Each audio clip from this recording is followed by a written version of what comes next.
What is the way of this? What is the way of that? Is the way of this? What is the way of that? Is the way of this?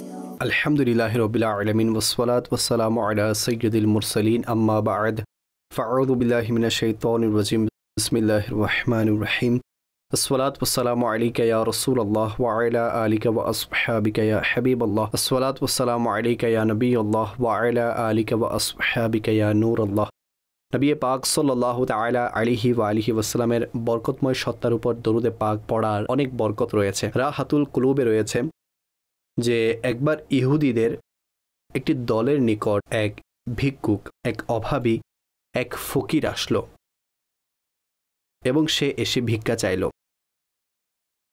তারা ঠাট্টা ও বিদ্রুপের সাথে অর্থাৎ কৌতুক করে সেই লোকটিকে বলল যে ওইখানে আলী দাঁড়ানো আছে, সে হচ্ছে ধনী ব্যক্তি, তার নিকট যাও, সে তোমাকে অনেক কিছু দেবে। অথচ হযরত আলী কাররামাল্লাহু তাআলা ওয়াজহুল করিম সে সময় শূন্য হাতে ছিলেন। আল্লাহু আকবার। ভিক্ষুক তার নিকট আসলো এবং এসে তার কাছে ভিক্ষা চাইল। তিনি ঈমানি দুর্দশিতার মাধ্যমে জানতে পারলেন যে তাকে ইহুদিরা পরামর্শ দিয়েছে। সুতরাং তিনি 10 বার দরুদে পাক পড়ে ভিক্ষুকের হাতে ফু দিলেন এবং বললেন, এই মুষ্টি ইহুদিদের নিকট গিয়ে খুলবে। তার হাতের তালুতে 10 বার দরুদে পাক পড়ে ফু দিয়ে বলেন, এটি বন্ধ করে রাখো এবং এই মুষ্টি ইহুদিদের নিকট গিয়ে খুলবে। এবং যখন সে ইহুদিদের নিকট গেল তখন তারা জিজ্ঞাসা করল যে আলী তোমাকে কি দিয়েছে? ভিক্ষুক তাদের সামনে মুষ্টি খুললেন। তখন তাতে 10টি আশরাফি অর্থাৎ 10টি স্বর্ণ মুদ্রা বিদ্যমান ছিল। আল্লাহু আকবার। এটা দেখে ইহুদিরা অবাক হয়ে গেল এবং বহু সংখ্যক ইহুদি তার এমন কারামত দেখে ইসলামের ছায়াতলে প্রবেশ করল। সাল্লু আলাল হাবিব সাল্লাল্লাহু তাআলা আলা মুহাম্মদ সাল্লাল্লাহু আলাইহি ওয়াসাল্লাম সালাতান ওয়া সালামান আলাইকা সাইয়্যিদি ইয়া রাসূলুল্লাহ। দরুদে পাক পড়লে মানুষের কাজ সমাধান হয়। দরুদে পাক পড়লে আল্লাহ তাবারক ওয়া তাআলা রিজকের মধ্যে বরকত দান করেন। দরুদে পাক পড়লে আল্লাহ তাআলা হায়াতের মধ্যে বরকত দান করেন। দরুদে পাক পড়লে আল্লাহ তাবারক ওয়া তাআলার রহমত লাভের সৌভাগ্য অর্জন হয়। দরুদে পাক পড়লে নবী পাক সাল্লাল্লাহু আলাইহি ওয়াসাল্লামের নৈকট্য লাভ হয়। দরুদে পাক পড়ার বরকতে বিপদসমূহ সহজ হয়ে যায়, পেরেশানিগুলো শেষ হয়ে যায়, রোগ ব্যাধি সমূহ দূর হয়ে যায়। অবশ্যই দরুদে পাকের মধ্যে শিফা আছে। সুবহানাল্লাহ। আল্লাহ তাআলা নবী পাক সাল্লাল্লাহু আলাইহি ওয়াসাল্লামের উপর অধিক হারে দরুদে পাক পড়ার তৌফিক দান করুন। সাল্লু আলাল হাবিব সাল্লাল্লাহু তাআলা আলা মুহাম্মদ সাল্লাল্লাহু আলাইহি ওয়াসাল্লাম সালাতান ওয়া সালামান আলাইকা সাইয়্যিদি ইয়া রাসূলুল্লাহ। মারকাজি মজলিসে শুরার নিগরান কিবলা হযরত মাওলানা হাজী মোহাম্মদ ইমরান আত্তারি মাদ্দাজিল্লাহুর প্রোগ্রাম ওয়ে অফ নিয়ম কানুন আপনারা দেখছেন এবং আজকের আমাদের এই প্রোগ্রাম চলতি মাহে রমজানুল মুবারকের সমাপনী প্রোগ্রাম।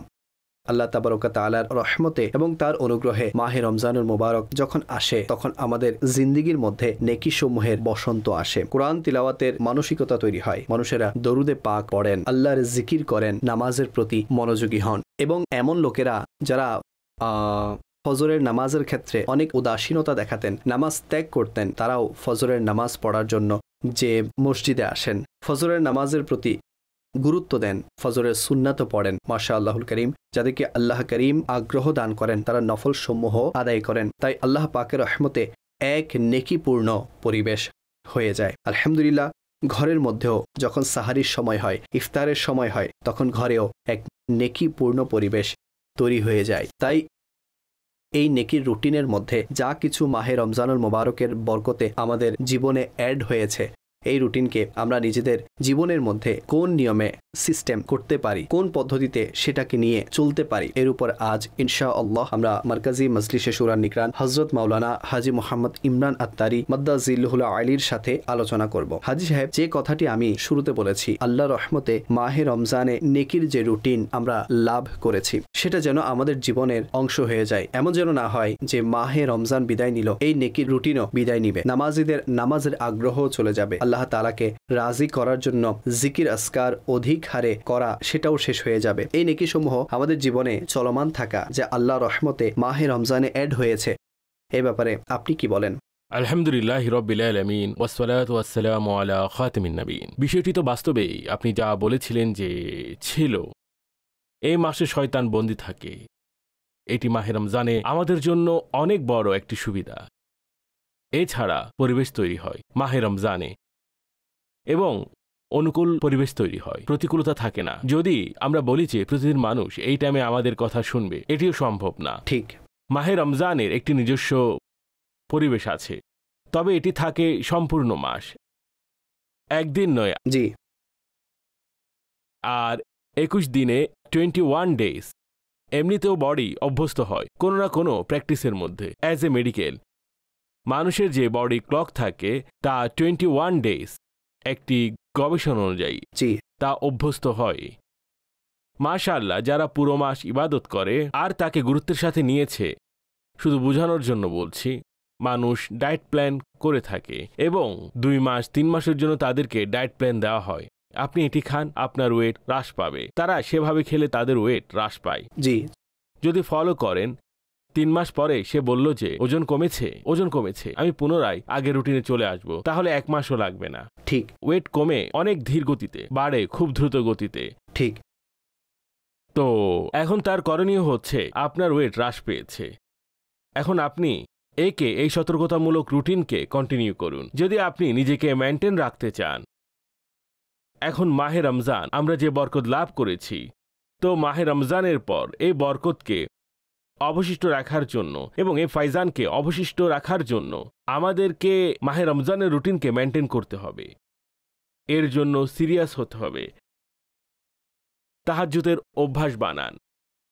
5 ওয়াক্ত নামাজ জামাতের সাথে মসজিদে গিয়ে পড়ার অভ্যাস রাখুন। কোরআন তিলাওয়াতের অভ্যাস রাখুন। এখন করণীয় হচ্ছে, ঈদ হোক, লাইলাতুল জায়জা হোক, যে রুটিন আছে একে অবশিষ্ট রাখতে হবে। তাড়াতাড়ি পার্থক্য পরিলক্ষিত হয়। চাঁদ রাত আসতেই পার্থক্য পরিলক্ষিত হয়। রাস্তার মধ্যে হৈ হুল্লোড় শুরু হয়ে যায়, শোরগোল শুরু হয়ে যায়, এসব বিষয় ঘটে থাকে। কিন্তু আল্লাহ পাকের নেককার বান্দাদেরও এখানে আলোচনা হওয়া উচিত। বিরত থাকার মানুষ বিরত থাকেন। আমরা দেখেছি যে মাহে রমজানে অনেক মানুষের পরিবর্তন হয়েছে, অনেক মানুষ নামাজি হয়েছেন, এর কারণ মাহে রমজান। অনেক মানুষ সুন্নাতের উপর আমলকারী হয়েছেন, এর কারণ মাহে রমজান। তো মাহে রমজান অনেককেই সংশোধন, অনেক লোক মাহে রমজানে সংশোধন হয়েছেন। এটি তো প্রত্যেককেই সংশোধন করতে এসেছে। অনেকেই সংশোধন হন। যেমন আমি বলেছিলাম যে হাত বাড়াচ্ছে মাহে রমজান। এখন যে গুনাহে নিমজ্জিত আছে, হাত দিলেই সে বের করে আনবে, কিন্তু যে হাতই দিল না তার কি হবে? আল্লাহু আকবার। মূল কথা হচ্ছে, আমরা যদি মাহে রমজানের পর নিজেদের যেরকম আমাদের ইবাদতের রুটিন ছিল, এটাও বলা যাবে না যে অনেক ভালো রুটিন ছিল, কিন্তু যা ছিল তা অবশিষ্ট থাকুক এবং বৃদ্ধি পাক। পরবর্তী যে মাহে রমজান আল্লাহর তৌফিকে আমরা লাভ করব, তখন আমরা 0 থেকে শুরু করব না। অর্থাৎ বর্তমানে এটি হয় যে একদিকে রমজান শরীফ বিধানে, অতঃপর আমরা 0-তে চলে আসি, সারা বছর 0 অবস্থায় থাকি, অতঃপর প্রতি বছর রমজানে 0 থেকে পুনরায় শুরু করি, অতঃপর সর্বশেষ তারিখ আসে, এরপর ঈদ আসে, এরপর 0-তে চলে যায়, আবার শুরু করি। এটি তো না হওয়া উচিত। আর দ্বিতীয় কথা হচ্ছে, কুরআনুল কারিমে আমাদেরকে ইরশাদ করা হয়েছে, শুরু থেকেই এই আয়াতে কারিমা পড়ে আলোচনা করা হয়েছে, তোমাদেরকে রোজা এই জন্য প্রদান করা হয়েছে যে তোমরা মুত্তাকি হতে পারো, তাকওয়া অবলম্বন করো, পরহেজগার হতে পারো। তাই তখন এটি দেখতে হবে যে আমরা পরহেজগার হওয়ার পথে কতটা সফলকাম হয়েছি, গুনাহ থেকে বাঁচার ক্ষেত্রে কতটা সফল হয়েছি। পরীক্ষা তো এখন, চাঁদ দৃষ্টিগোচর হতেই পরীক্ষার সময় শুরু হয়ে যাবে। আল্লাহ পাক আমাদেরকে অটল থাকার তৌফিক দান করুন এবং আমাদেরকে তার ইবাদতের আগ্রহ ও স্বাদ দান করুন। দেখুন, যা ফরজ তা ফরজ। মাহে রমজানে 5 ওয়াক্ত নামাজ ফরজ ছিল, রমজানের পরেও ফরজ। এই বিষয়টি বুঝতে হবে প্রিয় ইসলামী ভাইয়েরা। যে বান্দা মাহে রমজানে যেসব জিনিসকে আল্লাহর আদেশে পরিত্যাগ করেছে, যেগুলো খাওয়া, যেগুলো পান করা অন্যান্য মাসে হালাল, পবিত্র, জায়েজ, সেই কাজ যা মাহে রমজানে হোক বা না হোক, যা করা, যা খাওয়া অথবা যা হওয়া হারাম, নাজায়েজ এবং গুনাহের কাজ, বান্দা কেন ছাড়বে না? যদি আমরা জায়েজ ছাড়তে পারি একটি নির্দিষ্ট টাইমের জন্য, আল্লাহ পাকের সন্তুষ্টির জন্য, তার আদেশের উপর আমল করার জন্য, তাহলে সেসব বিষয়, তার বিধান চিরস্থায়ী। সুদ খাওয়া যাবে না, ঘুষ নেওয়া যাবে না, জুলুম করা যাবে না, নামাজ কাজা করা যাবে না, বাড়াবাড়ি করা যাবে না, এরকম আরো অনেক, আমরা 100 পর্যন্ত গণনা করতে পারবো। এইসব ক্ষেত্রে আমাদের আমল আরো অগ্রগামী হওয়া উচিত। যে রমজান মাস আমাদেরকে জায়েজ জিনিস থেকে বিরত রেখেছে, সেই সময় এটি করা জায়েজ ছিল না, আমরা বিরত থেকেছি কেননা নাজায়েজ। তো নাজায়েজ কাজকে পরিত্যাগ করার প্র্যাকটিস আমরা রমজানে লাভ করেছি। এটি নাজায়েজ কাজ, করবেন না, এই আমলটি নাজায়েজ, করবেন না, রেওয়ায়েতে এর অনুমতি নেই। আমরা রোজা অবস্থায় সেই সব জিনিসকে পরিত্যাগ করেছি, আল্লাহর শুকরিয়া, আলহামদুলিল্লাহ। এখন যেসব জিনিস মৌলিকভাবে নাজায়েজ এবং হারাম, তখন রমজান হোক বা না হোক, তাকে পরিত্যাগ করা তো আরো বেশি জরুরি, বরং অবশ্যই পরিত্যাগ করতে হবে, একে কন্টিনিউ করা উচিত। ঠিক হাজী সাহেব, যদি সময় নষ্ট হওয়ার অনুভব হয় তাহলে আমাদের সামনের পদক্ষেপ কেমন হওয়া উচিত? পুনরায় নিয়ত করুন। আমি বইয়ে পড়েছি যে যেসব মানুষ টাইম ম্যানেজমেন্টের কাজ করে, নিজের টাইম শিডিউল বানান, আমার সময় নষ্ট না হোক, তাদেরকে বোঝার জন্য বর্ণনা করা হয়েছে যে নাম্বার 1, একটি পার্সেন্টেজ বানান যে এতটা পার্সেন্টেজ পর্যন্ত আপনি সফলতা লাভ করবেন। 100% সফলকাম হওয়া এটি আবশ্যক নয়। 7 থেকে 10 দিন যদি আপনি আপনার শিডিউল ফলো করেন, অতঃপর কিছুদিন পর আপনার যে শিডিউল আছে সেটা ডিস্টার্ব হয়ে গেল, আপনার রুটিন ডিস্টার্ব হয়ে গেল, পুনরায় একে রিশিডিউল করুন, আপনি তাকে রিফ্রেশ করুন, বারংবার বারংবার বারংবার একে পুনরাবৃত্তি করুন। না, আমাকে টাইমকে পরিপূর্ণ ইউটিলাইজ করতে হবে, অনর্থক কাজ ত্যাগ করতে হবে, গুনাহের কাজ ছাড়তে হবে এবং নিজের সময়কে নষ্ট করা যাবে না, বরবাদ করা যাবে না। এটি আল্লাহ না করুন যদি ভেঙে যায়, একে পুনরায় জোড়া লাগা। একদিন আসবে যে এটি এমনভাবে জোড়া লাগবে, আল্লাহ চাইলে আর ভাঙবে না। আসলে রুটিন এবং প্র্যাকটিসের অংশ বানাতে কাজসমূহে কিছুটা সময় লেগে যায়, এই বিষয়টা বুঝতে হবে। কাজকর্মকে নিজের রুটিনে আনার ক্ষেত্রে এবং তাকে প্র্যাকটিসের অংশ বানানোর ক্ষেত্রে টাইম লাগে। যারা সাহসী ব্যক্তি, যাদের উদ্দীপনা আছে, তারা একে আলহামদুলিল্লাহ সাথে নিয়ে চলেন।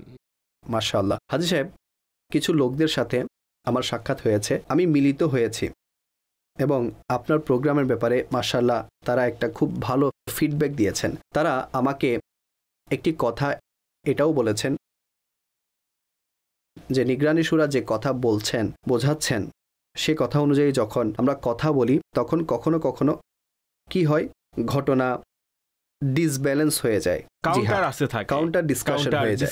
জি হ্যাঁ, আমার সাথেও হতো। আমার সামনে তো কেউ নেই, শুধু আপনি আছেন, আর কে আছে? অন্যথায় যদি আমরা বোঝাতে বসতাম, আপনি এসব কি বুঝতেন? এটি তো সবারই আছে, আমাদের মধ্যেও বোঝানোর দক্ষতা আছে।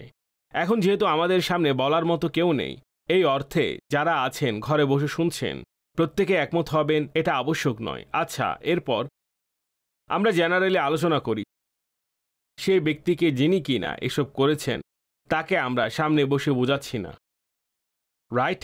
ঠিক তাই। আচ্ছা, যার মাঝে এই প্রবলেম আছে সে তাকেই সামনে বসে বোঝাচ্ছে, ঠিক, তখন সে সামনে থেকে কাউন্টার পায়।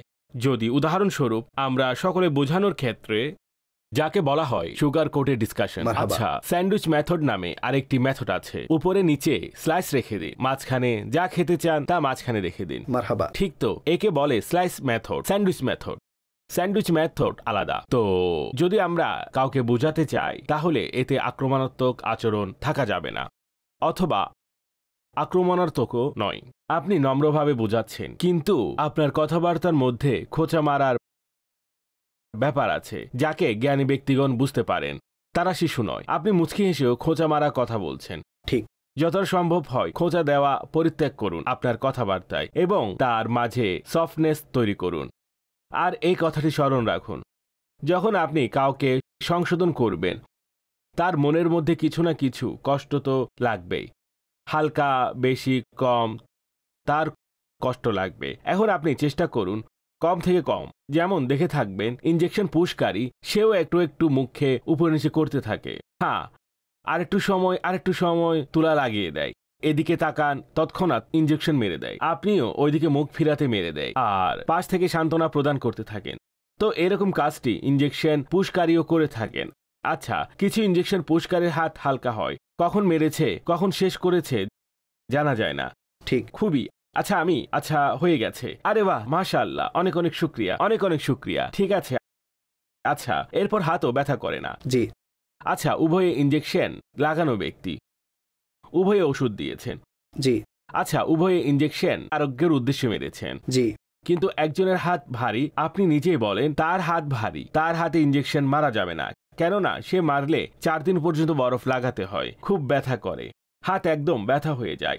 যেভাবে একজন অভিজ্ঞ এবং একজন হালকা হাতের ইঞ্জেকশন পুশকারী কাজ তো সেটাই করেছে যা ওই লোকটিও করেছে, কিন্তু আপনি কাকে পছন্দ করবেন? অথচ ব্যথা হয়। দেখুন, ইঞ্জেকশন হালকা হাতে মারুক অথবা ভারী হাতে মারুক, মনস্তাত্ত্বিকভাবে এটি হয় যে ভাই সুই মারবে, ঠিক তাই। সুই মারবে।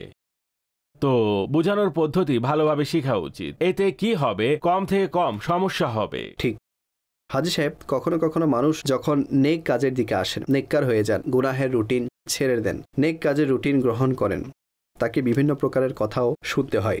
যেমন চোর চুরি করে, তাহাজ্জুদ পড়তে গেছে, অনেক বড় নেককার হয়ে গেছে। অতীতে কি কাজ করত তা আমাদের জানা আছে, তার কর্মকাণ্ড কি ছিল, কি ব্যস্ততা ছিল, তো এই সম্পর্কে কি বলবেন? ধৈর্য ধরুন, লোকদের এই ধরনের কথা বলা উচিত নয়। মানুষ গুনাহ থেকে নেকির পথে আসে। নিঃসন্দেহে এমন মানুষ আছেন নেকির পথে যাদের সফর হয়, কিন্তু আমাদের অধিকাংশ মানুষ তো গুনাহ থেকে নেকির পথে এসেছেন। জি। যখন কেউ গুনাহ থেকে নেকির পথে আসে, তাকে সমাজের বিচক্ষণ ব্যক্তি স্বাগত জানায়। সুবহানাল্লাহ, মাশাআল্লাহ, মারহাবা, কতই না চমৎকার ব্যাপার। আমার নিজের ঘটনা মনে আছে, যখন আমি ইতিকাফ করে প্রথমবার ঘরে ফিরছিলাম, আমি ঘরে অনেক অ্যাপ্রিসিয়েশন পেয়েছিলাম, কিন্তু আমার বিল্ডিংয়ের এক ব্যক্তি ছিলেন, তিনি আমাকে যেভাবে বাহবা প্রদান করেছিলেন, এমন মনে হচ্ছে ইমরান খুব পরিবর্তন হয়ে এসেছে। ভালো লাগছে। এটি বলার কারণ আমার দুষ্টুমি খুব প্রসিদ্ধ ছিল, দুষ্টুমিপনা খুব প্রসিদ্ধ ছিল এবং মানুষ আমার দুষ্টুমিকে প্রত্যক্ষ করেছেন। যখন আমি ইতিকাফ করে ঘরে ফিরলাম, তো যারা আমার দুষ্টুমির ব্যাপারে জানতেন, তারা যখন আমাকে ওয়েলকাম জানালেন, আমাকে দেখুন, আমি এখন 1991-এর কথা বলছি, আর আজ 2025, কত বছর হয়ে গেছে? 34-35 বছর। জি। ঠিক তো, আমার সেই সময়, অর্থাৎ সেই মুহূর্তে, সেই জায়গা এবং সেই ব্যক্তির চেহারাও আমার মনে আছে, তার উৎসাহ প্রদানও আমার মনে আছে। আচ্ছা, অনেকে উৎসাহ প্রদানকারী ছিলেন না। আরে ভাই, অনেক দেখেছি, অনেকে দাড়ি রেখেছে, কি হয়েছে, কেটে ফেলেছে, এরকমও ছিল, সেটাও মনে আছে। এটাও মনে আছে, যে ব্যক্তি নিজের মন্দকে পরিত্যাগ করে, গুনাহকে পরিত্যাগ করে, একটি ডার্ক লাইফ থেকে বেরিয়ে যদি আলোর পথে আগমন করে, যদি ডার্কনেস থেকে লাইটের দিকে আসে, অন্ধকার থেকে আলোর পথে আসে, তাহলে একজন ভালো মুসলমান, ভালো একজন মানুষ তাকে স্বাগত জানায়, তাকে উৎসাহ প্রদান করে। আচ্ছা, এখন সে যেহেতু নতুন নতুন শিখে এসেছে, কিছুটা আবেগ থাকবে, তার কিছুটা ফিলিংস থাকবে, তার কিছু ইমোশনসও থাকবে, তখন মেনে নিন ভাই, ঠিক আছে, কিছুদিনের মধ্যে এক্সপেরিয়েন্সও চলে আসে আর ব্যক্তির মাঝে অটলতাও তৈরি হয়ে যায়। এটি আপনার উচিত হচ্ছে এই ধরনের যারাই মাশাআল্লাহ আপনার এলাকাতে, মহল্লাতে ইতিকাফ করে এসেছেন, অথবা এই ধরনের যারাই আছেন, তাদেরকে উত্তম পদ্ধতিতে ওয়েলকাম জানানো উচিত এবং তাদেরকে উৎসাহ প্রদান করা উচিত, যেন তাদের মসজিদে মন লেগে থাকে, নেকিতে মন লেগে থাকে। মারহাবা। জি, কল নিচ্ছি। মোহাম্মদ দানিশ আত্তারি, শারজা থেকে বলছি। আপনার নিকট প্রশ্ন ছিল যে এই মুহূর্তে সালমান ভাই বলেছেন আজকের এই প্রোগ্রাম হচ্ছে এই বৎসরের রমজান শরীফের সমাপনী প্রোগ্রাম, তাই এমন কিছু টার্গেট আপনার পক্ষ থেকে আপনার কলার্সরা যেন পায়, যারা মাশাআল্লাহ সারা মাস আপনার কাছ থেকে অনেক কিছু শিখেছেন এই প্রোগ্রামের মাধ্যমে। তাই আপনার পক্ষ থেকে কিছু টার্গেট পেয়ে যায় আগামী বছর রমজান আসার পূর্বেই, ওসিয়ত সম্পর্কিত হোক, ইবাদত সম্পর্কিত হোক, চরিত্র সম্পর্কিত হোক, যাতে আমরা অল্প পরিশ্রম করে স্বীয় জিন্দেগির মধ্যে, স্বীয় আমল সমূহের মধ্যে, উত্তম বিষয়গুলোর মধ্যে আমরা আরও ইমপ্রুভমেন্ট দেখতে পাই। প্রথমে আমি আমাদের কিছু তো আপনাদের সেসব কলার আছে যারা পার্মানেন্ট কলার। দানিশ ভাই, আপনিও আমাদের নিয়মিত কল করছেন। আপনাদের আরো এমন কিছু কলার আছে যারা পার্মানেন্ট। অনেকটা এমন মনে হয় যেন তারা আমাদেরকে উৎসাহ প্রদান করছেন। তাদের পক্ষ থেকে নিয়মিত প্রশ্ন এসেছে। তারাও এবং অন্যান্য কলার্সরাও যারা কল করেছেন, প্রশ্ন করেছেন, দোয়া করেছেন, উৎসাহ প্রদান করেছেন, আপনাদের সবার জন্য দোয়া করেছি। আল্লাহ পাক আপনাদের সবাইকে নিরাপদে রাখুন, আপনাদের সবাইকে এর জন্য এই কাজের উত্তম প্রতিদান প্রদান করুন।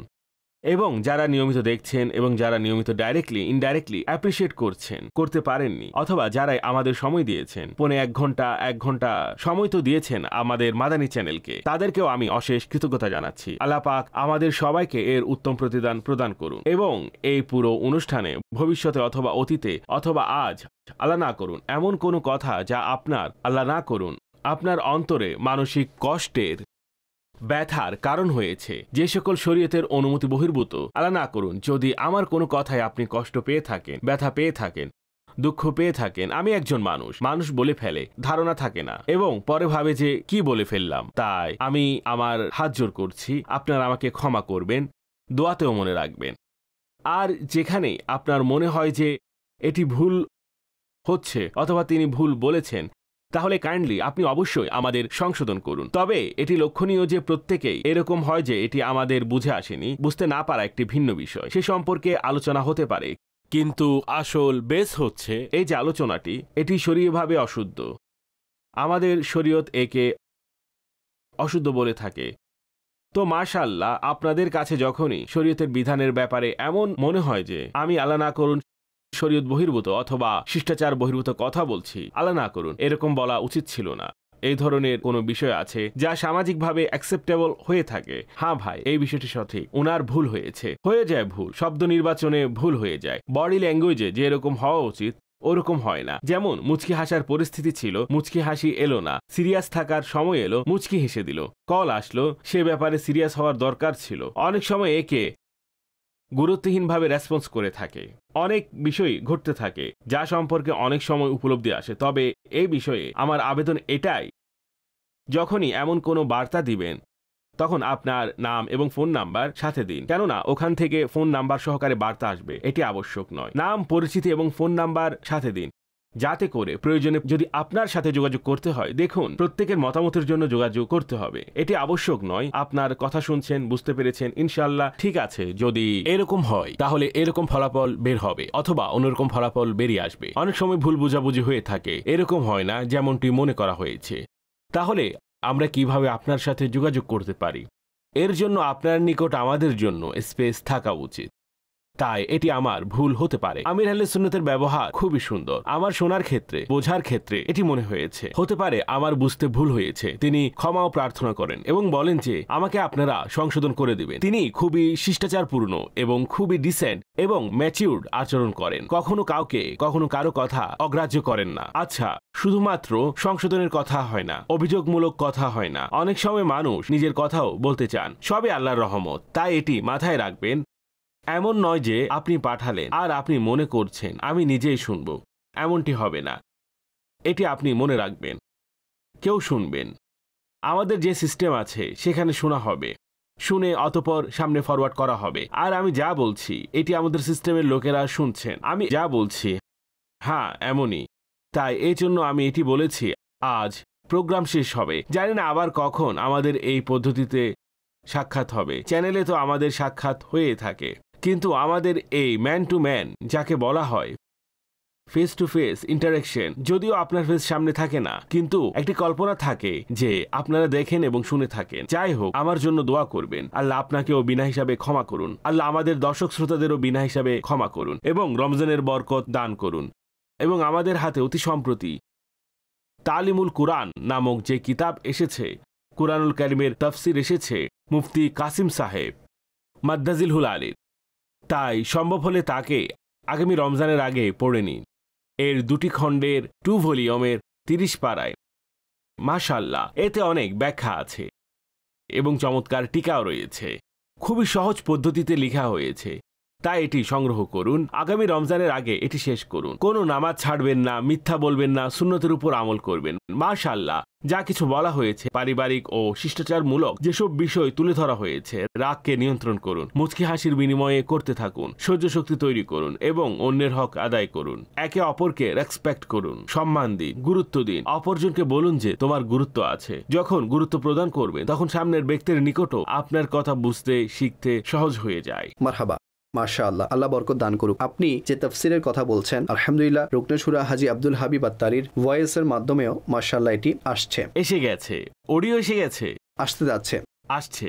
জি, যেমন পুরো ইয়াসিন শরীফও এসেছে, আরো মাদানী পাঞ্জে সূরার মধ্যে যে সূরাগুলো আছে সেগুলো আসতে যাচ্ছে। মাশাআল্লাহুল কারীম। কখনো কখনো পড়তে যদি অলসতা বোধ হয়, আপনি সফর ট্রাভেলের সময় তা শুনতে শুনতে আপনি সফর করতে পারেন। আব্দুল হাবিব ভাইয়ের ভয়েসও আলহামদুলিল্লাহ সেটা আসতে যাচ্ছে, তা শুনুন, সেই ক্লিপস আসছে। আল্লাহ সবাইকে ভালো রাখুক। কল নিচ্ছি, জি সামনে যায়। নিগরানি শুরার নিকট আমার প্রশ্ন হচ্ছে যে মানুষ রমজানের পরে বিভিন্ন স্থানে ভ্রমণের প্রোগ্রাম করেন। সারা রমজান রোজা রাখার পর এমন এমন স্থানে ঘুরতে যান যেখানে পর্দাহীনতা এবং এমন গুনাহে ভরা কাজ হয় তারা বলেন 30 দিন তো আমরা উত্তমভাবে অতিবাহিত করেছি, এখন কিছুটা এনজয় করি। তাই এমনটি বলা এবং এমনটি করা কেমন? নির্বুদ্ধিতা। ব্যাপারটি এমন হলো যে 30 দিন পর্যন্ত গোসল করলাম, পরিষ্কার পরিচ্ছন্ন ছিলাম, একদিন তো অপরিচ্ছন্ন হওয়া যায়। কে বলবে এরকম? ভাই কতদিন গোসল করব? মাশাআল্লাহ 30 দিন পর্যন্ত গোসল করেছি। একে তো এমন অসংখ্য মানুষ আছেন যারা 30 দিন পর্যন্ত রহমতের সমুদ্রে ডুব দিয়েছেন, উদাসীনতায় রমজান কাটিয়ে দিয়েছেন, উদাসীনভাবে রোজা রেখেছেন, যারা রমজানে ইবাদত করে ফেলেছেন। আর এরকম তো কেউ নেই ভাই, ধুয়ে মুছে পরিষ্কার পরিচ্ছন্ন হয়ে গেছি, এখন একটু ময়লা নোংরা হয়ে আসি, কেউ বলে না। বুদ্ধির পরিচয় নয়, গুনাহের মধ্যে নয়। আনন্দ করুন, ঈদ খুশির দিন, আনন্দ করা উচিত। আর আনন্দের পদ্ধতি আছে, দেখা সাক্ষাৎ করে, ঈদে দেখা করে, সালামি প্রদান করে, দাওয়াত দিয়ে থাকে, খায়, পানাহার করে, মাশাআল্লাহ কুশলাদি বিনিময় হয়, আল্লাহর রহমতে দেখা সাক্ষাৎ হয়, পরিবারের আত্মীয়রা দেখা করে, ছুটির দিন হয়, মানুষ করে থাকে, মা বাবার ঘরে একত্রিত হয়, ভাই বোন একত্রিত হয়, ছোটরা বড়দের কাছ থেকে সালামি চায়, তখন বড়রা ছোটদেরকে সালামি প্রদান করে। এই সমস্ত আনন্দঘন পরিবেশ থাকে, মাশাআল্লাহ। এর মধ্যে গুনাহ কোত্থেকে এলো? এর মধ্যে মন্দ কাজ কোত্থেকে এলো? অনুরূপভাবে আমি আরজ করছি, দুর্ভাগ্যবশত এই মুহূর্তে আমাদের সোসাইটিতেও এটি ছিল ওয়েস্টার্ন, পশ্চিমা দুনিয়ায় ছিল, নন মুসলিম কালচার থেকে এইসব জিনিস এসেছে। বর্তমানে আমাদের সমাজে অপরিচিত মানুষ এবং নারী তারা একে অপরের সাথে হাত মিলায়, আমার জানা অনুযায়ী গলাও মিলায়। আমার জানা অনুযায়ী আমি এই কথাটি বলেছি, গলা মিলায়।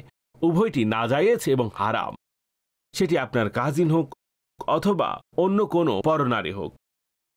উম্মুল মুমিনিন সৈয়দাতুনা আয়েশা সিদ্দিকা রাদিয়াল্লাহু তাআলা আনহা বলেন যে বায়াতের সময়ও নবী পাক সাল্লাল্লাহু আলাইহি ওয়াসাল্লামের পবিত্র হাত কোনো পরনারীর হাতকে স্পর্শ করেনি। প্রিয় নবী সাল্লাল্লাহু আলাইহি ওয়াসাল্লামের আমল এমন নয়, আর শরীয়ত এর অনুমতিও দেয়নি। তাই এভাবে শেক হ্যান্ড হাত মিলানো নারীর সাথে অথবা গলা মিলানো, এটি তো ওভার হয়ে গেল, একদম ওভার হয়ে গেল, অনেক ওভার হয়ে গেল। তাহলে শরীয়ত কিভাবে এর অনুমতি দিতে পারে? এই বেহায়াপনার। অর্থাৎ যখন পর্দার বিধান আছে, অপরিচিত পুরুষ এবং নারী একে অপরের থেকে পর্দা করবে। যদি ফ্যামিলি ঈদে বেড়াতেও যায়, একে অপরের বাসায় আমরা যাই, যখন বেড়াতে যাই তখন সেখানে ফিমেল এরিয়া আলাদা থাকে, মেল এরিয়া আলাদা থাকে। বের হওয়ার সময়ও পর্দা ও শালীনতার ব্যবস্থা রাখুন, যাওয়ার সময় পর্দা ও শালীনতার ব্যবস্থা রাখুন।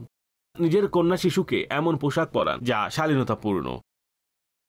অশালীন পোশাক কন্যা শিশুকে পরাবেন না। আপনার কন্যা শিশু আছে, আল্লাহ না করুন এই পোশাকে অভ্যস্ত হয়ে গেলে তখন কি হবে? তখন আপনি কি করবেন? তো এইসব বাবার দায়িত্ব। নিজের মেয়েকে, নিজের স্ত্রীকে, নিজ পরিবারের যেসব নারীরা আছেন তাদেরকে শালীন পোশাক দিন, শালীন পোশাক দিন। আর পুরুষদের উচিত নিজের পোশাক শরীয়ত এবং সুন্নত অনুযায়ী রাখা। এটি ইসলামী বিধান, আমাদের উপর আমল করা উচিত। জি কল। নিগরানি শুরা, আপনার প্রোগ্রাম আমরা খুবই আগ্রহের সাথে দেখি। আমার পরিবারের সবাইকে সাথে নিয়ে আমরা আপনার প্রোগ্রাম দেখি। মাশাআল্লাহ, আমি অনেক কিছু শিখতে পেরেছি। হাজী সাহেব, যখন থেকে প্রোগ্রাম শুরু হয় এবং যতক্ষণ পর্যন্ত শেষ হয় না ততক্ষণ আমরা প্রোগ্রাম দেখতে থাকি। নিগরানি শুরা এবং সালমান ভাইয়ের খিদমতে আমার আবেদন হচ্ছে যে আমার জন্য এবং আমার পরিবারের জন্য মাগফিরাতের দোয়া করুন। আল্লাহ তাআলা আপনাকে এবং আমাদের সবাইকে বিনা হিসাবে ক্ষমা করুন। আপনি সময় দিয়েছেন, প্রোগ্রাম দেখেছেন, অনেক অনেক শুকরিয়া আপনাকে। আল্লাহ পাক আমাদের সবার প্রতি দয়া ও অনুগ্রহ করুন। সালমান ভাইকেও শুকরিয়া, তিনিও অনেক সময় দিয়েছেন, তাড়াহুড়ো করে আমার আগে আসেন, আমার পরে যান। মাশাআল্লাহ, আল্লাহ পাক তাকে উত্তম প্রতিদান প্রদান করুন। হাজী সাহেব, গতকাল এক ইসলামী ভাইয়ের সাথে আমার সাক্ষাৎ হলো এবং তিনি আমাকে বলেন নিগরানি শুরার প্রোগ্রাম সেটা দেখে দেখে তার কথা শুনে আমার জীবন সহজ হয়ে গেছে। এটা মাশাআল্লাহুল কারীম এক বৃহৎ সংখ্যক মানুষের মন্তব্য এমনই। আল্লাহ করুন আমাদের দুনিয়া ও আখিরাত সহজ হয়ে যাক, মৃত্যু সহজ হয়ে যাক, কবর জীবন সহজ হয়ে যাক, হাসরের দিন সহজ হয়ে যাক এবং বিনা হিসাব নিকাশে জান্নাতে প্রবেশ হোক। আমিন। জি কল। নিগরানি শুরা, আজকে আপনার প্রোগ্রাম সমাপনী প্রোগ্রাম। আপনার নিকট আমার প্রশ্ন হচ্ছে, আপনি এ ব্যাপারে মাদানী ফুল ইরশাদ করুন যে আমরা শেষ রাতকে কিভাবে নেকির মধ্যে অতিবাহিত করব এবং আগামীর জন্য নিয়ত করলে কিভাবে নিয়ত করব এবং রমজানে মদিনা আর রমজানের ভাবাবেগ কিভাবে অন্তরে ধারণ করতে পারি, এ ব্যাপারে মাদানী ফুল ইরশাদ করুন। এক তো অনুতপ্ত বোধ থাকা, ইয়া আল্লাহ, এমন মহান অতীতে এসেছে, মহান মাস এসেছে, মাগফিরাতের সুসংবাদ প্রদান করে, অজস্র রহমতের বৃষ্টি বর্ষণ করে, আর আমি উদাসীনতার চাদর তলে ঘুমিয়েছিলাম। হাই, মাওলা, আমার অপরাধ ক্ষমা করো, ভুল ত্রুটি ক্ষমা করো, আমার অলসতা ক্ষমা করো। আল্লাহর দরবারে অনুনয় করুন, মিনতি করুন, অতঃপর আল্লাহর নিকট আরজ করুন যাদেরকে তুমি মাফ করেছো তাদের ওসিলায় ক্ষমা করো, এবং বাকি যেতটুকু মুহূর্ত আছে তার কদর করুন। যেতটুকু বাকি আছে অন্তত পক্ষে এর মধ্য থেকে কিছুটা নিজের অংশ গ্রহণ করতে সফল কাম হব। আল্লাহর রহমত অনেক বড়, তা শুধুমাত্র রমজানের রাতের সময় পর্যন্ত সীমাবদ্ধ নয়। আমাদেরকে রমজানের পাশাপাশি সম্পূর্ণ জীবনকে ইবাদতে কাটানোর প্রতিজ্ঞা করে সামনে এগোতে হবে। জি কল। মোহাম্মদ আব্দুর রব আত্তারি, মারকাজুল আউলিয়া, সিলেট থেকে বলছি। মাশাল্লাহ, ওয়ে অফ তরিকা যে প্রোগ্রাম চলছে আল্লাহর রহমতে খুবই সুন্দর, খুবই চমৎকারভাবে চলছে। আপনার কাছে আমার আবেদন হচ্ছে যে যদি কোনো রোজা ইত্যাদি ছুটে যায় তাহলে সেগুলো ঈদের পরে কিভাবে পূরণ করা যায়, এবং আমার জন্য বেহিসাব কমার দোয়া করুন। আমার সন্তানেরা যেন হাফেজে কোরআন, আলিমে বা আমল, মুফতিয়ে ইসলাম হতে পারে এর জন্য দোয়া করুন। বারবার মদিনার হাজিরের জন্য দোয়া করুন। আল্লাহ তাআলা আপনাকে উত্তম প্রতিদান দিই। অনেক অনেক শুকরিয়া উৎসাহ প্রদানের জন্য। রমজানুল মুবারকের পর শাওয়ালুল মুকাররমের সম্পর্কে আপনারাও ভালো জানেন যে ডিজাইন আছে, আর যা অলরেডি চলছে সেগুলোকেও সম্পূর্ণ করা সহজ নয়। যাই হোক, আপনার পরামর্শ, আপনার অভিমত শতকোটি মারহাবা। এটিকে ইনশাআল্লাহ আপনি নোট করে রাখবেন। জি অবশ্যই। ইনশাআল্লাহ তাআলা আল্লাহ আপনাকে উত্তম প্রতিদান দিই। আপনাকে আমাকে বিনা হিসাবে ক্ষমা করুন। আমিন। জি কল। আপনার খিদমতে আমার আরজ হচ্ছে, আমি আলিম নই। মাদানী চ্যানেল দেখে দেখে আমি মানসিকতা তৈরি করেছি যে ঘরের মধ্যে কোনো একজন আলিমেদিন হোক, এবং আমার মেয়েকে আলিমেদিন বানানোর ব্যবস্থা করেছি। সে মাশাল্লাহ 3য় ক্লাসে পড়ছে। আমার মেয়েকে কিভাবে বুঝাবো, কিভাবে বলবো যখন নখ বৃদ্ধি হবে তা ছোট করার জন্য? আমাদের জন্য দোয়া করুন। মাশাআল্লাহ, এই বিষয় সম্পর্কে ইসলামী বোনদের নামাজের পদ্ধতি খুবই চমৎকার কিতাব মাকতাবাতুল মদিনার, তা সংগ্রহ করুন। আর এই ধরনের আরও অনেক কিতাব পাওয়া যায় যা কন্যা শিশু ও ঘরের নারীদের জন্য খুবই উপকারী, এবং এতে অনেক মাসালা আছে, তা রাখুন। আর তাকে আপনি মোহাব্বত, ভালোবাসা, স্নেহের মাধ্যমে বোঝান। 40 দিনের আগে মামুনি আপনি আপনার নখ কেটে ফেলুন, তখন কেটে ফেলবে। বুঝানোর মাধ্যমও সহজ হয়ে যায়। আর বোঝাও, কেননা বুঝানো মুসলমানদেরকে উপকার প্রদান করে। অনেক অনেক শুকরিয়া। জি কল। আমার প্রশ্ন হচ্ছে যে আমার রাগ খুব বেশি আসে, রাগকে কন্ট্রোল করার নিয়ম কি? অজু সহকারে থাকুন, লা হাওলা শরীফ অধিক হারে পড়ুন, এবং আপনি নিজেকে এই বিষয়ে আশ্বস্ত করুন আমার রাগ অতটা আসে না। আর মুচকি হাসির অভ্যাস তৈরি করুন এবং উপেক্ষা করার অভ্যাস গড়ে তুলুন। যেসব বিষয়ে উপেক্ষা করা সঠিক হয় প্রতিটি কাজেই, যদি আপনি বলেন যে এটা কেন, এটা কেন, এটা কেন, এভাবে মানুষের মাঝে রাগ চলে আসে। এরকম কয়েকটি বিষয় আছে। আর আমির আহলে সুন্নাতের রিসালা আছে রাগের চিকিৎসা। আমার মতে এটি ডাউনলোড করুন। আপনি আপনার মোবাইলের দাওয়াত ইসলামীর ওয়েবসাইটে যান, কিতাবের ফোল্ডারে যান, ইবুকে যান, সেখানে বুক লাইব্রেরিতে লিখুন রাগের চিকিৎসা, রিসালা চলে আসবে। ফ্রি ডাউনলোড লেখা আছে, ডাউনলোড করুন। 2 মিনিটও লাগবে না, রিসালা আপনার মোবাইলে থাকবে ইনশাআল্লাহ। ফ্রি ডাউনলোডিং পড়ুন এবং ইনশাআল্লাহ উপকৃত হন ইনশাআল্লাহ। জি কল। কিছু মানুষের মধ্যে দুনিয়ার মোহাব্বত এত বেশি হয় যে তারা শুধু টাকা সঞ্চয়ের প্রেমে বিভোর হয়ে যায়, তখন তারা কোনো কিছুই পরোয়া করে না। এটা কি অপরের হক, এতিমের মাল, এটা কি হালাল বা হারাম? শরীয়তের কোনো নির্দেশনা মানে না। এ ব্যাপারে কিছু পরামর্শ দিন। যার ব্যাপারে আপনার এমনটি মনে হয় তার উপর সংশোধনের প্রচেষ্টা চালান। যেহেতু এটি আমার সর্বশেষ এপিসোড, কিতাবে লেখা আছে না, অন্ধকারকে ভয় পেও না, নিজের চেরাগকে ঠিক করে নাও। মনে রাখবেন, অন্ধকারে সমাধান হলো আলোকিত করা, চেরাগ জ্বালানো। আমরা অসংখ্য মন্দ কার্যাবলী অবলোকন করি। অনেক মানুষকে আমরা মন্দ কাজে লিপ্ত হতে দেখি। আমরা শুধু মন্তব্য করব না, আমাদের শুধুমাত্র মন্তব্য করা উচিত নয়। আমরা তাদেরকে বোঝানো, তাদেরকে শেখানো এবং তাদেরকে সংশোধনের পন্থা অবলম্বন করা উচিত। তাদের উপর ঐকান্তিক প্রচেষ্টা চালানো উচিত এবং তাদেরকে সেসব মন্দ কাজ থেকে দূরে রাখার জন্য আমাদের চেষ্টা করা উচিত। মাঝে মধ্যে অনেক মাস লেগে যায় কাউকে সুপথে আনতে। চরিত্র গড়ে তোলা সহজ কাজ নয়। চরিত্র কয়েকদিনে নষ্ট হয়, তৈরি হতে সময় লাগে। যেভাবে ভবন তৈরি হতে সময় লাগে, তার ভিত্তিপ্রস্তর করতে হয়, তার ফিটিংস তৈরি করতে হয়, অতঃপর তার পিলার দাঁড় করাতে হয়, এরপরে স্ট্রাকচার দাঁড়ায়। যখন ভবন দাঁড়িয়ে যায় তখন তার মধ্যে সৌন্দর্য এবং সাজসজ্জার কাজ হয়, তার ডেকোরেশনের কাজ হয়, অতঃপর তার মধ্যে সৌন্দর্য ও চাকচিক্য তৈরি হয়, রং বার্নিশের কাজ হয়। আর এই সম্পূর্ণ ভবন যা 3-4 বছরে দাঁড় করানো হয়েছে, 4 ঘন্টা লাগে না একে মাটিতে মিশিয়ে দিতে। এর চারদিকে বারুদ রেখে বাটন চাপলে ভবন সোজা নিচে। 4 ঘন্টাও লাগে না চরিত্র ধ্বংস হতে। মনে রাখবেন, চরিত্র তৈরি করা সহজ নয়, ক্যারেক্টার বিল্ডিং। দাওয়াত ইসলামের যে মেন এক্সপেরিয়েন্স আছে তা হলো ক্যারেক্টার বিল্ডিং, চরিত্র গঠন। আলহামদুলিল্লাহ সফল কাম হয়েছে, আল্লাহর শুকরিয়া। অসংখ্য মুবাল্লিগদের হাতে অনেক মানুষের ভাগ্য পরিবর্তন হয়েছে। আমির আহলে সুন্নাতের কথা কি বলবো, মাশাআল্লাহ। কিন্তু মুবাল্লিগদের হাতেও অনেকের ভাগ্য পরিবর্তন হয়েছে, আলহামদুলিল্লাহ। তাই আপনাদের নিকট আমার এটাই আবেদন, আমরা শুধুমাত্র এই মন্তব্য না করি এটা হয়েছে, ওটা হয়েছে, এটা হয়েছে, এভাবে হয়েছে। একে ঠিক করার জন্য আমাদেরকে আমাদের ব্যক্তিগত প্রচেষ্টাও চালাতে হবে। এই জন্য আমরা বলি দাওয়াত ইসলামের দ্বীনি পরিবেশে আসুন। এই দ্বীনি পরিবেশ আমাদেরকে সংশোধনের দিকে ধাবিত করে। আমাকে নিজের এবং সারা দুনিয়ার মানুষের সংশোধনের চেষ্টা করতে হবে।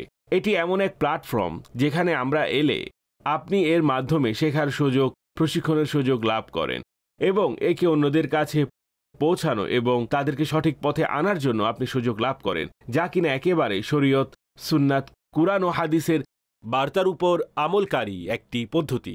জি মারহাবা। হাজি সাহেব, আমি একটি কথা বলতে চাই যে কিছু সংখ্যক এমনও আছে যাদেরকে আমরা দেখেছি তারা নতুন পোশাক কিনেনি, নতুন জুতা কিনেনি, হয়তো পোশাক কিনেছেন কিন্তু নতুন জুতা কিনেন নাই। তো যারা এভাবে ঈদের প্রস্তুতি নিতে পারেন না তাদের সম্পর্কে আপনি কি বলবেন? ধৈর্য ধরা উচিত, আল্লাহ পাকের সন্তুষ্টির উপর সন্তুষ্ট থাকা উচিত। যাদের জুতা আছে তারা দেখুক যে অনেকে তো জুতাও ক্রয় করেনি, কেউ কাপড় কিনেছে, অনেকে তো কাপড়ও ক্রয় করেনি। কারো কাছে পুরনো কাপড় আছে, ধুয়ে পড়লে মনে হবে ঈদের কাপড় পরেছে। কারো কাছে তো এই অবস্থাও নেই হয়তো। প্রত্যেকেই স্বীয় রবের সন্তুষ্টিতে সন্তুষ্ট থাকা উচিত এবং ধৈর্যশীল, কৃতজ্ঞ এবং সন্তুষ্ট থাকলে ইনশাল্লাহ কিয়ামতের দিন অসংখ্য সওয়াব ও প্রতিদান পাবে।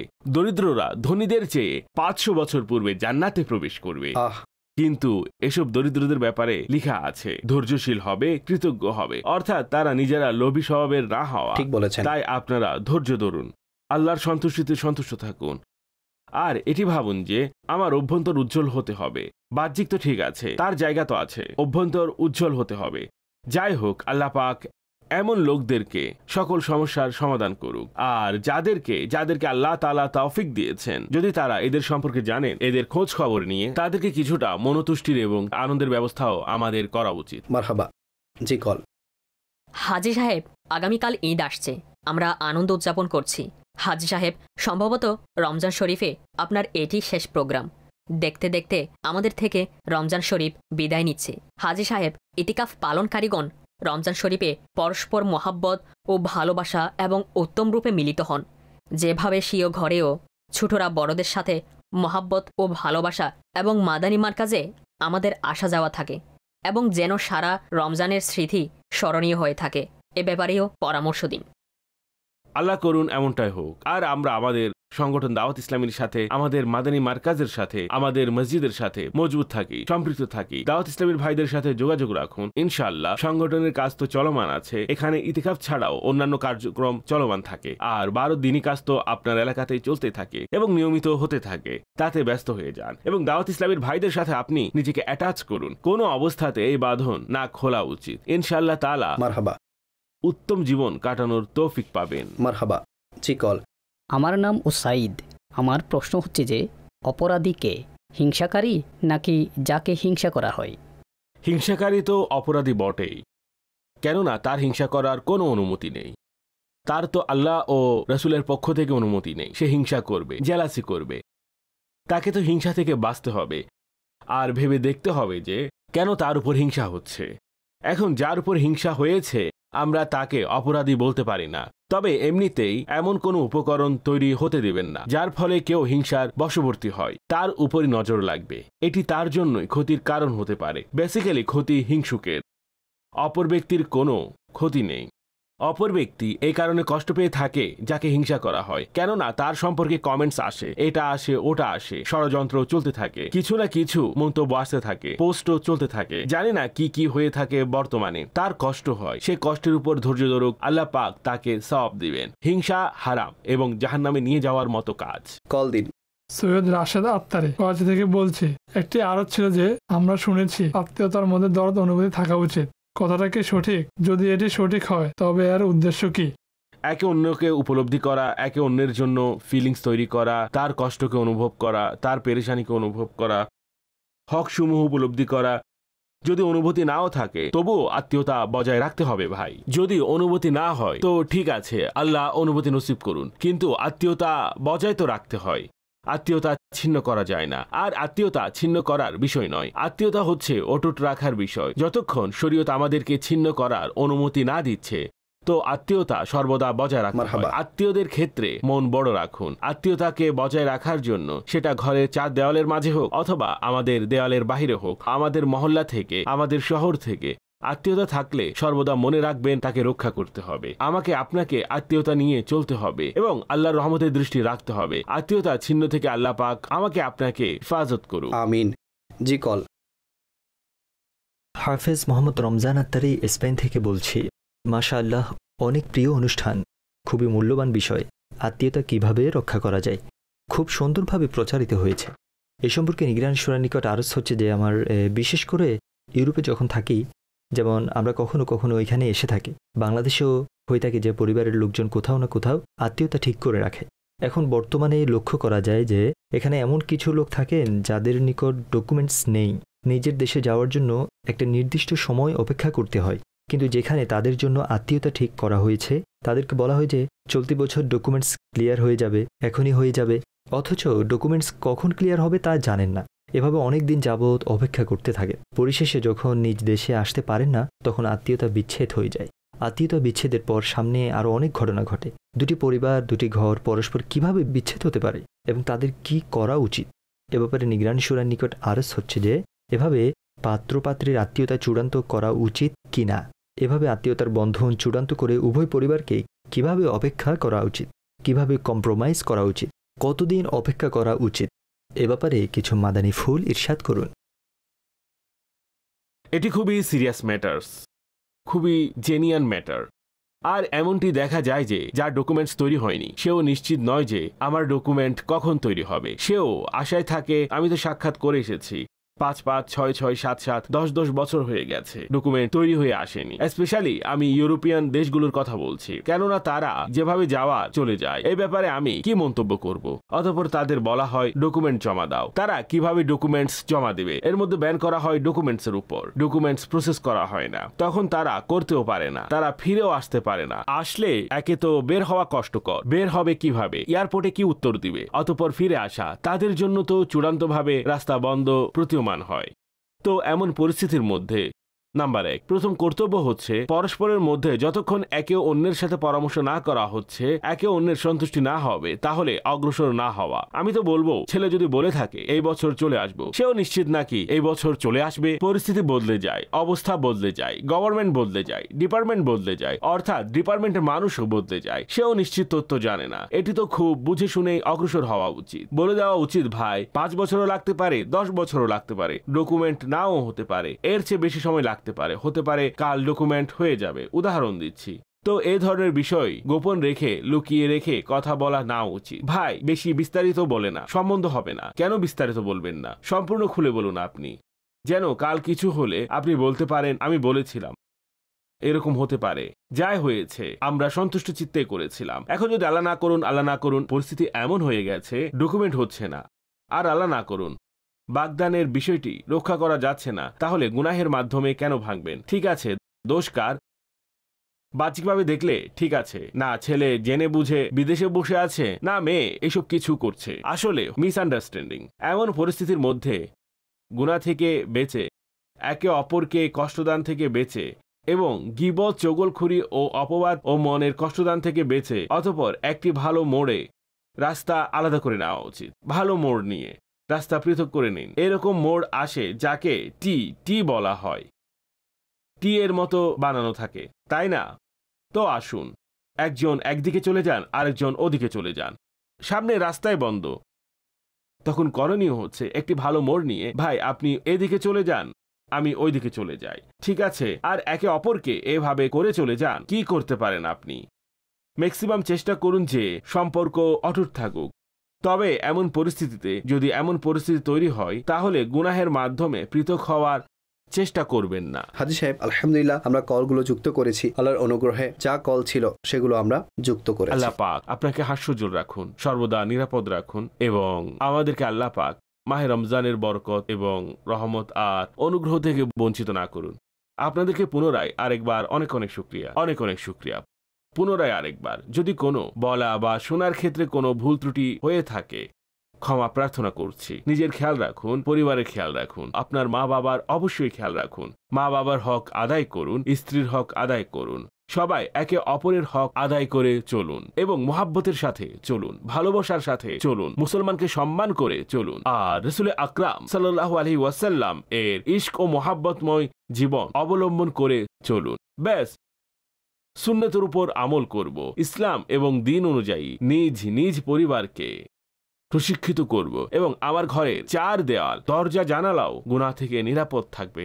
আল্লাহ পাক আমাদের সকলের পরিবারের উপর রহমত বর্ষণ করুন। অনেক অনেক শুকরিয়া, অনুমতি দিন। সাল্লু আলাল হাবিব সাল্লাল্লাহু তাআলা আলা Muhammad. What is the way of this? What is the way of that? Is the way of this? What is the way of that? Is the way of this?